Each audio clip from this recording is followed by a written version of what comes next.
Who's that? Commander Claw. Who's bad? Commander Claw. Welcome back to another episode of Breaking Brews. I'm your host, Commander Claw, and today I am bringing you a simic commander from the Final Fantasy set. It is actually an uncommon, and I'm actually kind of shocked that it is an uncommon. It's not too crazy powerful, but I feel like it's creature type, it's an artifact, it's simic, and it's kind of unique. So, without further ado, let me introduce you to Omega Heartless Evolution. Yeah. This commander is going to be a control commander, and also lands matters. If you don't know what that means, lands matters. That means the type of lands or lands that you put in play have to be something specific to get a bonus. So we will talk more about that shortly. Otherwise, hey, hit the subscribe button so you can stay in touch with all the videos that I put out about commanders in the Breaking Brews series. Without further ado, let's get into this commander. All right, for 5, green and a blue, we got an 8/8 body. Legendary artifact creature robot. It has the ability Wave Cannon. When Omega enters, for each opponent, tap up to one target non-land permanent that opponent controls.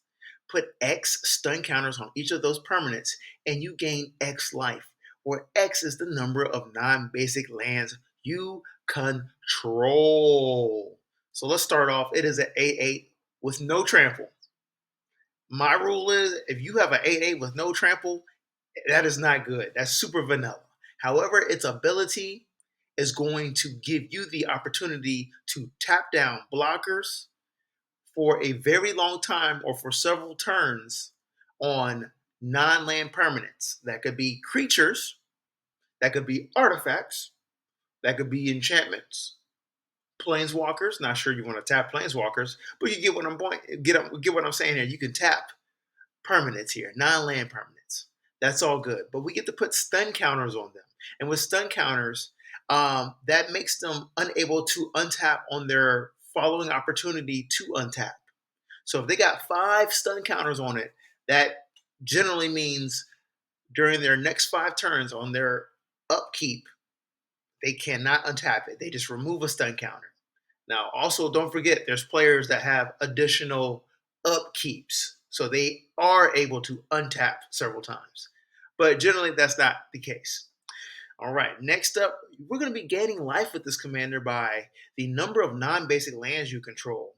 So, yeah, anything that's not a swamp, anything that is not an island or a forest, I can't even think this, is going to be a non-basic land. We're looking at these dual lands. Some of them come in tapped, but we're also looking at these crazy powerful lands that are creatures or have great abilities. And one in this video is Kar's Bastion, which gives you the ability to proliferate. And that's what we want to do is proliferate these stun counters to make these non-land permanents stay tapped.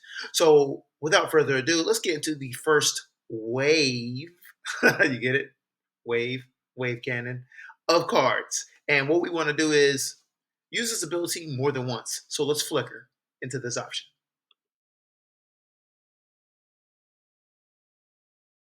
So we got Ishitola Rhul for 4 and 2 blue, 3/5 body.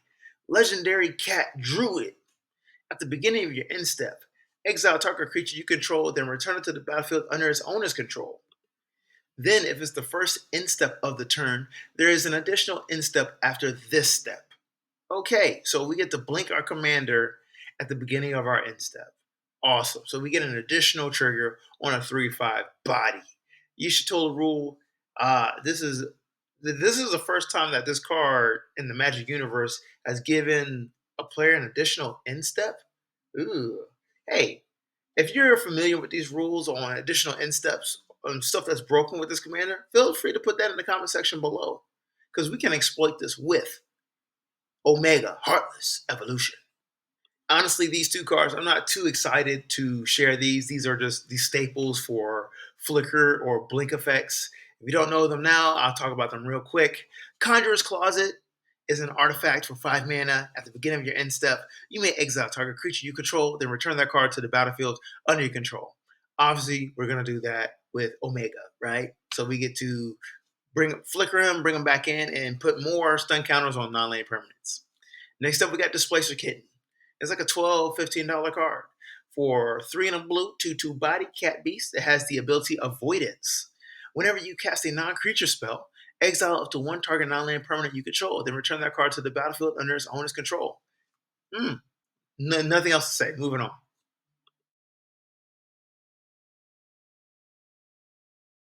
So the thing about Simic decks, they do a lot of the same thing, or they want you to do the same thing. Besides draw lots of cards and put big creatures on the battlefield, right? But they are able to clone these big creatures on the battlefield.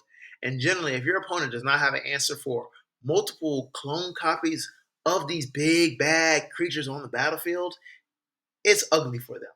And this is a control commander. It almost reminds me of Coma the Cosmos Serpent, where you get the tap down permanents, right? But this one you just flicker. I'm actually debating right now in my head which is better, Coma or Omega Heartless Evolution. Hmm, that'd be something interesting to find out. But anyway, let's talk about Blade of Cells. For 2 mana, artifact equipment. Equipped creature has Myriad. That is, whenever it attacks, for each opponent other than defending player, you may create a token that's a copy that's tapped and attacking that player or a planeswalker they control. Exile the token at end of combat, equip 4. So what we're going to do here is equip this to Omega Heartless Evolution. And when those copies come into play, they will die because of the legendary rule. However, their enter the battlefield trigger ability will still trigger. So yes, you will tap down target non-land permanents that your opponents control, put stun counters on them, and gain X life for the amount of non-basic lands you have. And if you got a total of three appointments, three opponents, that is 2 copies of Omega that is attacking the other 2 players. Not bad. Moving on to the next one. Helm of the Host. 4 mana artifact, legendary. At the beginning of combat on your turn, create a token that's a copy of equipped creature. Except the token isn't legendary. If the creature is legendary, that token gains haste. Equip 5. This is the better version of Blade of Cells because you're making copies of Omega Heartless Evolution, and they don't die to the legendary rule because they're not legendary. Oh my gosh. Oh my gosh. And guess what? They have haste. So you have the option if you want to attack. You're not tapped and attacking, they're just the option to attack because you have haste. Think about that. Moving on to lands that we should be adding in our Omega Heartless Evolution deck.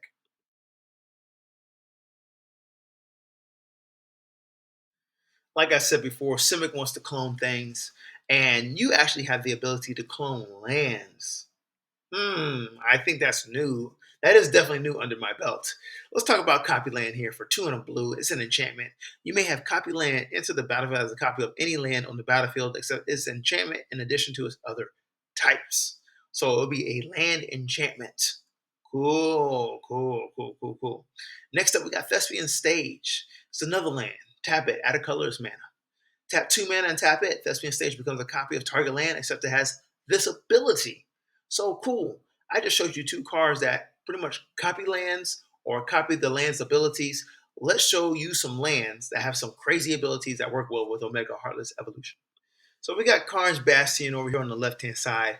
It's a land, tap it to add a colorless mana. But guess what? Tap 4 mana, you get to proliferate, and you get to choose any number of permanents and or players, then give each another counter of each already that they have, right? I have this in my infect decks. It is in every infect deck that I have, right? Because I just like tapping 4 mana and a player gets another poison counter.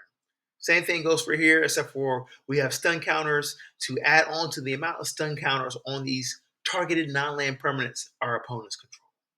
Yeah, this is just a control commander, straight up. I'm really debating if Coma's better than this. Um, I don't know yet. I haven't really tested it out, but I do like that it is a artifact creature. I do like artifacts a lot, and a Simic artifact commander. Hmm. Hmm. I feel like that adds a lot of busted potential. I'm almost thinking Urza's Lord Artificer, but adding green, that could get ugly real quick. Yeah. Next up, we got Dark Depths. It's a legendary snow land here, right? Dark Depths enters the battlefield with 10 ice counters on it. Tap 3 mana, remove an ice counter from Dark Depths. Then it says, when Dark Depths has no ice counters on it, sacrifice it. If you do, create Merit Lage, a legendary 2020 black avatar creature token with flying and indestructible. Cool. This is an awesome land. There are a bunch of combos with it. I'm not going to add that in the description. Y'all can find out yourselves. But this is a land that you might want to copy its last ability. Actually, you know what? The more I look at this card, I don't like this card for this deck. I really don't.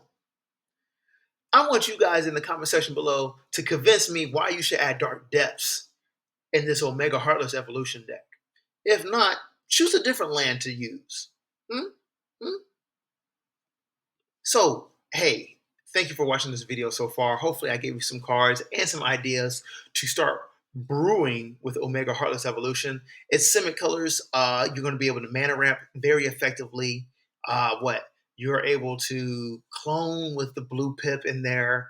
I think it's really cool that it's an artifact commander, because artifacts have a lot of cloning type of abilities and a lot of synergies with other artifacts. We really haven't got deep into this commander yet, but this commander I think could be very fun. I do think it's like Coma's Cosmos Serpents, but the artifact creature version of it. And I'm actually deciding in my head, is it faster to flicker, right? Flicker your commander to tap down your opponent's non-land permanents, or Coma's ability? Makes me wonder. Makes me wonder. Anyways, thank you for watching this video. Hopefully I helped you out. Hit that like button. Peace out. Command and